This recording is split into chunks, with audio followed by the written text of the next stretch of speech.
I think as for a woman, knowing that my husband is watching porn, it's a very insecurity thing for me. Like it makes me feel like, well, why is he watching it? And am I not satisfying you enough to where you have to go and watch it somewhere else, to where you're enjoying it more elsewhere? And so that was a question that popped up when we first got married, was like, well, what am I not doing right? And it was like, I'm failing you as a wife. And so it was a big insecurity for me. And that was a big topic that we discussed in the beginning of our marriage as well.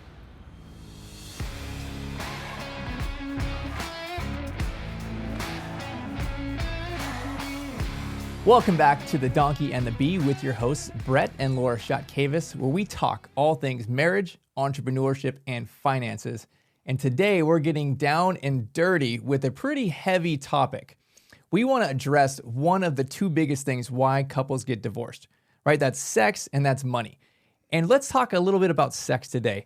And more specifically, there is a problem with pornography in our world, and it affects our marriages so drastically. So we want to share some of the paths and ways that we've helped each other be successful in this fight against pornography, against masturbation, and really bettering our marriage together and coming at this as a couple and not coming at this divided. So we know that this is a very rampant problem within our culture now. So we decided to do a little bit of research, right? We both looked up statistics on porn and pornographic websites. And so I wanted to read a few of them to you. This is from Mission Frontier's website. It says that over 40 million Americans are regular visitors to porn sites. There are around 42 million porn websites, which totals around 370 million pages of porn. This one I thought was super interesting. The porn industry's annual revenue is more than the NFL, NBA, and MLB combined. It is also more than the combined revenues of ABC, CBS, and NBC, which is an atrocious amount. But what I thought was super interesting and actually really devastating was 56% of American divorces involve one party having an obsessive interest in pornographic websites. So 56% of marriages are failing because of this. Why is it so rampant in our culture? I think people don't see it as a problem. I think there's a lot of individuals out there who are maybe even listening to this thinking, oh, these people are stupid. I watch porn all the time and my marriage is great. And so I don't think that they're aware of the effects that it's having on themselves and also on their marriage and also even in relationship with their kids and with their family. So we know that porn is all over our world. Everybody has it at their access. Even little kids have access to porn, right? It's in people's workplaces, it's in their marriage, it's in their families, it's everywhere. So the question that you and I had is it a problem, right? We've had times in our lives where there's been porn, and there's been times in our lives when there has not been porn. And we have made the decision to classify this as a bad thing, right? Personally, in our marriage, in our family, as our kids are getting older, we want this not as a common thing, not something we want to accept, and then not something we want to hide, but it's still there. We just want it completely away from us. So I think that's the kind of the first step, right? As you're looking into porn and considering the ramifications for your marriage, for your family, for your children, is it something that you want to investigate and take a look at what are the effects in your life? Is it detrimental to your marriage, to your family, to your kids? Because we found firsthand that it is. And then we took action steps on it. We decided we wanted this out of our lives. And then so we had many discussions on how do we actually do this? What's a practical way to throw porn out of our families and out of our personal lives? So we know this is a problem in our culture, but we also know this is a problem in the church too, which I think is also interesting to note. I think it's over 50% of pastors masturbate and look at porn. So it's also a struggle for them as well.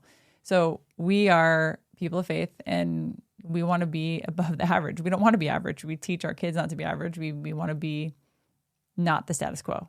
And so we hold ourselves to a higher standard of we practice what we preach and we, actions speak louder than words, right? So we decided as a couple to not masturbate and not look at porn. And it's kind of a secular view and a faith view, and it kind of came together for both of us, right? Like I believe you should guard your heart, you should guard your mind, and with that, you're guarding your marriage and your relationships. And so I'm very keenly aware of what I put in my mind when I'm watching, what I'm, ingesting in my body.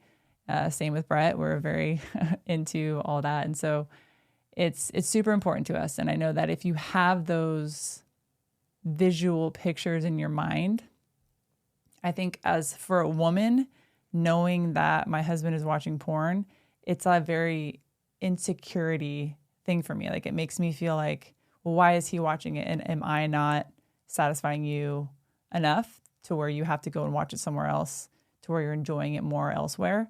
And so that was a question that popped up when we first got married, was like, well, what am I not doing right? And it was like, I'm failing you as a wife. And so it was a big insecurity for me. And that was a big topic that we discussed in the beginning of our marriage as well.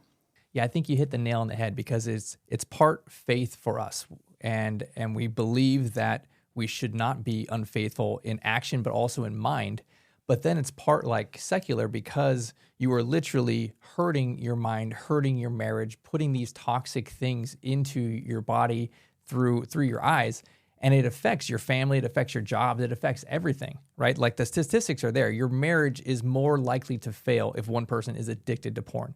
And porn is like cigarettes or like some type of drugs. Like your brain gets hooked on it and you want more and more and more. And you need more kinky stuff, more weird stuff in order to get the same result, the same effect.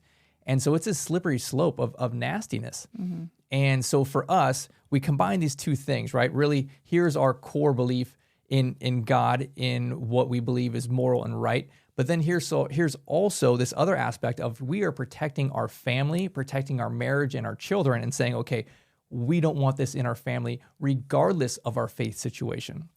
So really, it came back to this decision. And it was about halfway through our marriage, right? Maybe 8 or so years into our marriage. We've been married about 17 years now? Yeah, 17 years. Okay, 17 years. And so we've had conversations multiple times, but we really made a commitment, about 7 or 8 years ago to say that, hey, we don't want to have porn or masturbation in our marriage. And I think that was a very important commitment for us. It brought us together in this way that is hard to articulate, but it really is not having these sexual wedges, but potentially most marriages suffer because of money or because of sex. And we really got on the same page with the sex part of it. And part of that was defensive and saying we're not going to do these certain things. And then the offensive side of it is here's the things that we're going to do to have a great marriage sexually and in other ways. Well, a lot of that comes back to communication, right? I think we all know, yes, communication is key, right? We all say it. It's all said across social media. But I think that there's a lack of understanding of knowing how to do that. And I can totally attest to that because Brett will tell you, I probably am not the best communicator when it comes to talking about my feelings and stuff, and also talking about sex. So it was something that we had to discuss many times prior, and it took me a little bit of time to get comfortable talking about it. And so I think that's something that if you are a team together, this is, ride or die. Like this is your person that you're doing life with. I think that there has to be that sense of trust and understanding of, hey, one person may not be comfortable talking about it. And so creating a safe space to where there's no judgment, or maybe if you didn't quite understand what they're saying, maybe just ask clarifying questions back to be sure you're on the same page as far as sex and porn. That's what we did. We made sure that this was, hey, this is what we're doing. This is why we're doing it. And this is how we're going to do it, as far as creating a plan going forward to create just a winning relationship based on a clear understanding of what we each need and want. So I think you can say that and be like, oh, okay, yeah, that sounds too easy. Like, this is sex. This is like biological needs and drives. Like, it's way more complicated than that, right? I may have the best intentions, but what happens when you're not around and I need sex, right? Like, that's really what happens there. And so we kind of talk through these things many times. And I think we continue to have these conversations probably every 6 months or so, just to kind of realign, get on the same page. And really, okay, I think as a male's perspective, it's very biological, and I want a practical solution. If I need to have sex, I need to have sex, right? So we had this conversation, right? Like, you have different biological sexual drive needs than I do, right?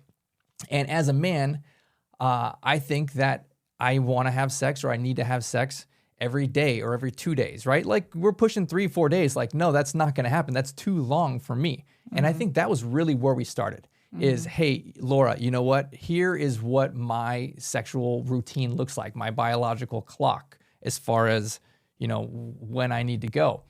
And yours is different than mine. And I think we had to come to this understanding that we want the same goal for our family, which is purity, and it's avoiding porn, it's avoiding masturbation. And if you say, hey, Brett, I want to have sex every 5 to 7 days, that's what's good for me. And I say, I want to have sex every 1 to 2 days, we're not matching up, right? One of us has to sacrifice in that way. So that's why it was such a vital conversation. And I think this is really the issue with males and pornography is men need to have orgasms every day or two, right? And if their spouse, their wife is not on that same rotation or need, then this is where this conversation comes in. And this is how we practically did it. I said, babe, like, okay, we have decided that porn is bad, that masturbation is bad. We don't want it in our family, in our marriage. How do I solve the problem on this side, right? Well, there's a problem on the female side also, but at least on the man, it's very apparent. It's very blunt and biological. Like, I need to go more frequently than you. So then we just came at it from this perspective of, okay, well, if you and I just, realistically decide that masturbation, that porn is not an option, it's off the table, then I need to have more sex, right? Probably more sex than you want to have, but nonetheless, I still need to have that much sex, right? Realistically, if it's been 2 days, it's been too long, right? Like, we got to get this going here. And I think it's a understanding that we both have to communicate both sides of these things, right? This is just one side, the male side. There's the female side also. But we have to come together and say, here's what my needs are and here's what your needs are. And we both really have to come at it from the perspective of we are both sacrificing, not for the other person, but really for our marriage and our family. Mm-hmm. It comes down, I think, to the success in a marriage, I think, is being selfless, right? And putting the other person first. And I think that is something that is missed a lot in most marriages. It's the common is what's in it for me. I want this. Why aren't you doing this for me? Where I think we try our hardest to put the other individual first. And so that's the conversation that we had was, okay, you need this. Okay, I don't necessarily need it that much. Granted, there are plenty of females out there that have a very, very strong sex drive, just like men. And I feel like there's a misconception that women don't have sex drives as strongly as men do. And there are some women out there that do. But I personally don't need sex every 2 days. It's just not how I'm wired. I don't. So then it comes to the point of, okay, well, if I don't need it that much, but you need it a lot, well then, okay, I have to come to the understanding of we made the agreement of there's going to be no porn in our marriage. And so if we are holding ourselves to that, I want to help you succeed in that. And I think you want to help me succeed in that too. And so what can I do to help you succeed in that? If it's having sex every 2 days, perfect. Do I want to do it every 2 days sometimes? No, sometimes I don't. And you know what? That's what it's like being selfless. It's putting the other person first before you.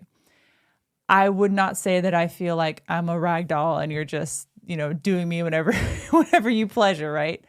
That's not my mindset toward it. My mindset is we are a team together and I want to see you succeed in every area of your life.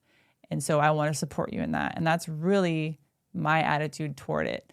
And I think that there are probably lots of people listening to this now that think, oh, that's gross. She just gives it up whenever he wants it. That's not how it should be. But that's not my mentality. I'm viewing it very differently than that. I'm viewing it as a team effort and wanting to see you succeed. It's true. And you didn't come to this conclusion lightly. It was many conversations that we had before you adopted this mindset. And one of the things that I explained and tried to make this analogy, right? They say that men think about sex every 4 seconds. And sometimes that's true. But compare it this way, and I think this is a very applicable analogy for a woman to understand. Let's just say your bladder is full and you really, really, really have to pee like right now. And let's also imagine that while you really, really have to pee, you're sitting in traffic in your car and it's like an hour until you get home. And every time you touch the gas, you move forward and you hit the brakes again, your bladder shakes and it's like, oh, I gotta pee. Literally, you're thinking about having to pee every 4 seconds because your body is telling you, I have to pee, I have to pee, I have to pee. Get it out now. Your bladder is full.